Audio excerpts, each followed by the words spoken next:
Hi hello అందరికీ నమస్తే. Welcome to Barbie kitchen. ఈరోజు మన కిచెన్లో ఎగ్లెస్ స్పాంజీ కేక్ అండి. ఎంత ఈజీ అంటే అచ్చం మీకు బేకరీ స్టైల్ కంటే చాలా పర్ఫెక్ట్గా వచ్చేస్తుంది. చాలా స్పాంజీగా పిల్లలు కూడా చాలా ఇష్టంగా తింటారు. మీకు కేకు సేమ్ బేకరీ స్టైల్ ఉంటుందండి. కేవలం మనకి బ్లెండరు అలాంటివి ఏం అవసరం లేదు. జస్ట్ ఒక మిక్సీ జార్ అయితే ఉంటే చాలు. దీనిలోకి నేను ఒక హాఫ్ కప్పు షుగర్ అయితే తీసేసుకుంటున్నాను. ఈ హాఫ్ కప్పు షుగర్ని మనం ఫస్ట్ మిక్సీ వేసేసుకుని పౌడర్ లాగా చేసేసుకుందాం. మొత్తం ఈ ప్రాసెస్ మొత్తం నేను ఇక్కడ ఈ మిక్సీ జార్లోనే తీసేసుకుంటున్నానండి. అదేవిధంగా దీనిలోకి నేను ఒక హాఫ్ కప్పు కర్డ్ అనేది తీసేసుకుంటున్నాను. ఇక్కడ మీరు కొలతలు అయితే కంపల్సరీ గుర్తుంచుకోవాలండి. ఇక్కడ నేను హాఫ్ కప్పు కర్డ్ మాత్రమే తీసుకుని మళ్ళీ ఒకసారి నేను మిక్సీ చేసేసుకుంటున్నాను. ఈ విధంగా గ్రైండ్ చేసేసుకున్నాను. మనం ఇలా గ్రైండ్ చేసేసుకుంటే ఆపి గ్రైండ్ చేసుకుంటే ఇలా మనకి నురగలాగా వచ్చేస్తుందండి.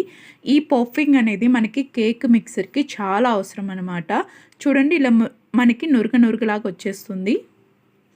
ఇక్కడ నేను హాఫ్ కప్పు పెరుగుకి 1 కప్పు దాకా మైదా పిండి తీసేసుకుంటున్నాను. ఇక్కడ మీకు కొలత క్లియర్గా చూపిస్తున్నాను.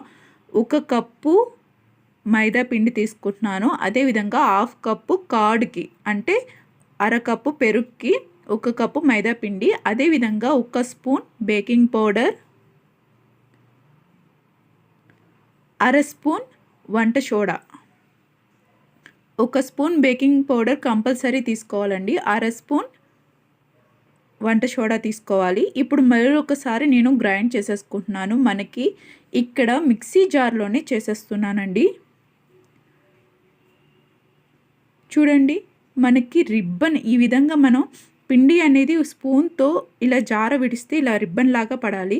దీనిలోకి నేను ఏ కప్పుతో అయితే తీసుకున్నానో అదే కప్పుతో పావు కప్పు రిఫైండ్ ఆయిల్ తీసేసుకుంటున్నానండి. ఇక్కడ మనకి వేరే ఏం అవసరం లేదు. అదేవిధంగా 1 స్పూన్ వెనిలా ఎసెన్స్ తీసేసుకుని మరొకసారి నేను ఇక్కడ గ్రైండ్ చేసేసుకుంటున్నాను.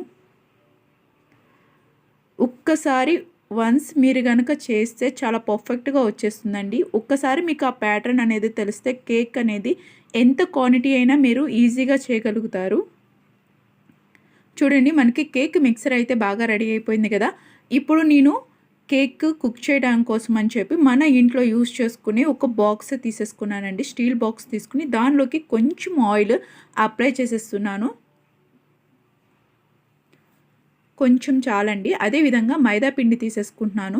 ఏంటంటే మనకి కేక్ అతుక్కోకుండా మామూలుగా బటర్ పేపర్ కూడా యూస్ చేసుకోవచ్చు. బటర్ పేపర్ బదులు మనం ఇంట్లోనే చక్కగా ఇలా మైదా పిండి కొంచెం ఆయిల్ వేసేసి ఇలా మైదా పిండి ఈవెన్గా మొత్తం అంటే అతుక్కోకుండా ఈ విధంగా స్ప్రెడ్ చేసేసుకోవాలి. అంటే ఎక్కువ కూడా ఉండకూడదండి మైదా, జస్ట్ అతుక్కోకుండా ఉండటం కోసమే ఈ మైదా యూస్ చేసేస్తున్నాను.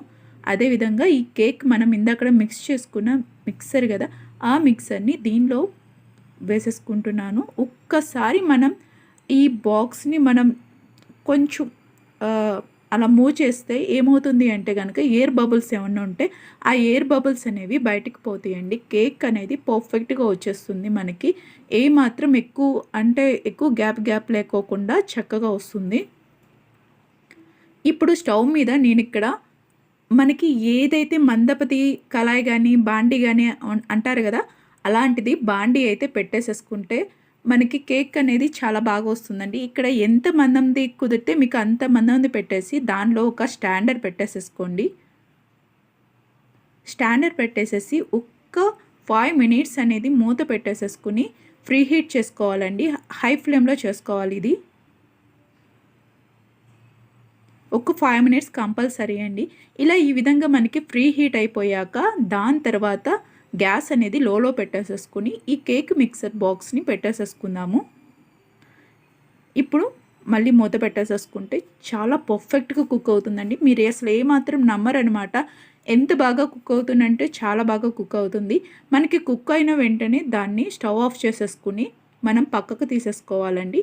అలాగే దానిలోనే ఉంచుకోకూడదు. చూడండి మనకి కుక్ అయింది లేనిది అనేది ఏదైనా చాక్తో కానీ లేకపోతే ఏదైనా స్టిక్తో కానీ మనం పెట్టేసేసుకుని చూస్తే మనకి కుక్ అయింది లేనిది అనేది తెలుస్తుంది. చక్కగా ఆరిపోయాక 10 నిమిషాలు కొంచెం ఆరనిస్తేనే మనకి కేక్ అనేది ఇరుక్కోకుండా పర్ఫెక్ట్గా వస్తుందండి. ఒక్కసారి నైఫ్తో ఈ విధంగా అంటే మనకి కేక్ అనేది ఏమాత్రం ఇరుక్కోకుండా పర్ఫెక్ట్గా మనకి స్పాంజీ కేక్ అనేది ఎగ్లెస్ కేక్ అనేది వస్తుంది. ఎంత స్పాంజీ అంటే చాలా బాగుంటుందండి. Egg cake, eggless cake same ఒకే క్వాంటిటీ అనేది మనం తీసుకోమండి. అంటే ఇక్కడ మనకి కొలతలనేది చాలా డిఫరెన్స్ ఉంటుంది. ఈ కొలతలు తెలిస్తే ఎటువంటి కేక్ అయినా చాలా పర్ఫెక్ట్‌గా, ఈజీగా చేసేయవచ్చు. డెఫినెట్‌గా మీరు ట్రై చేయండి. మీకు ఏ విధంగా వచ్చిందో నాకు కామెంట్ రూపంలో కామెంట్ చేయండి. Thanks for watching. Thank you so much. నా వీడియోస్ మీకు నచ్చినట్టయితే లైక్ చేయండి, షేర్ చేయండి అండ్ సబ్స్క్రైబ్ చేయటం మర్చిపోకండి.